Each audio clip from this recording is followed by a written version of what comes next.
Praise the lord. దేవుని యొక్క శక్తి కలిగిన నామానికి స్తోత్రం కలుగునుగాక. ఈరోజు దేవుని యొక్క వాగ్దానము సామెతల గ్రంథము 17వ అధ్యాయము 9వ వచనము.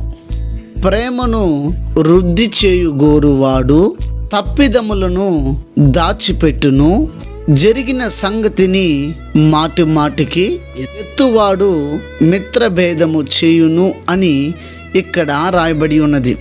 ప్రియులరా, మనము ఈ దినంలో ఏం చేస్తున్నాం, ఎలా మాట్లాడుతున్నాం అన్న విషయాన్ని మనము జాగ్రత్తగా ఆలోచన చేయాలి.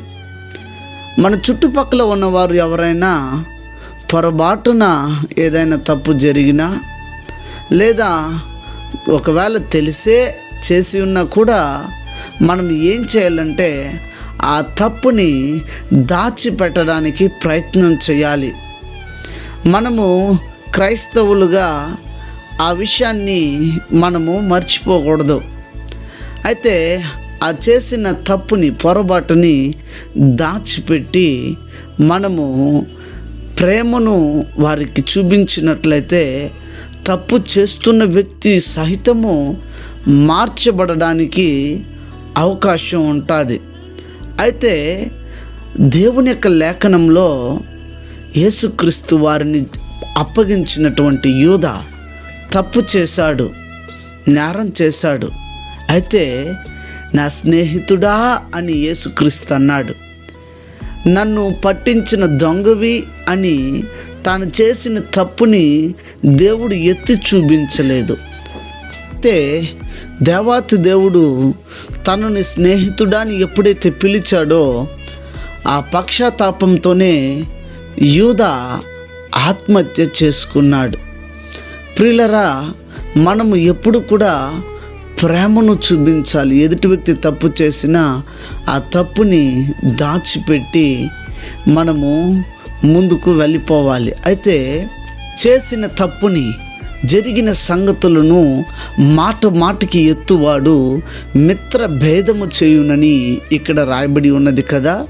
జరిగిన విషయాన్ని పదే పదే గుచ్చి చెబుతూ ఉండడం వలన మిత్ర భేదం అంటే ప్రేమ అన్నది అక్కడ చల్లారిపోయి వైర్యం అన్నది పుట్టుకొని వస్తుంది. లేదా మరి మాట్లాడుతున్న వ్యక్తి సహితము మాట్లాడకుండా దూరం అయిపోవడం జరుగుతుంది. గనుక మిత్ర భేదము మనలో ఉండకూడదు, కానీ మిత్ర లాభము అన్నది మనలో ఉండాలని ఈ దిన వాగ్దానము చేత మనము తెలుసుకుంటున్నాం. ఈ వాగ్దానాన్ని వింటున్నటువంటి మనము మన చుట్టుపక్కల ఉన్నవారు చేసిన తప్పుని ఎత్తి చూపించకుండా, పదే పదే వాటిని గుర్తు చేయకుండా మానేయండి, మర్చిపోండి, క్షమించండి. దేవాతి దేవుడు క్షమించారు కదా, మనం కూడా క్షమిద్దాం. మనము మరి పాపుల్ని సహితము ప్రేమిద్దాం. ఈ లోకానికి యేసుక్రీస్తు వచ్చింది పాపులని ప్రేమించడానికే. గనుక మనము కూడా నేరం చేస్తున్న వారిని, తప్పు చేస్తున్న వారిని ప్రేమిద్దాం, సహిద్దాం, వారి కొరకు ప్రార్థన చేద్దాం. తప్పక ఏదో ఒక దినము వారు మార్చబడతారన్న విశ్వాసముతో ముందుకు వెళదాం. వారు మనం చూపించే ప్రేమను బట్టి, సహనాన్ని బట్టి వారు కూడా తప్పిదము నుంచి బయటపడి మార్పు అనేది వారిలో కూడా కలుగజేస్తాడనే నమ్మకంతో ముందుకు వెళ్దామా? ప్రార్థన. ప్రేమ స్వరూపి శ్రేష్టమైన నామానికి వందనాలు.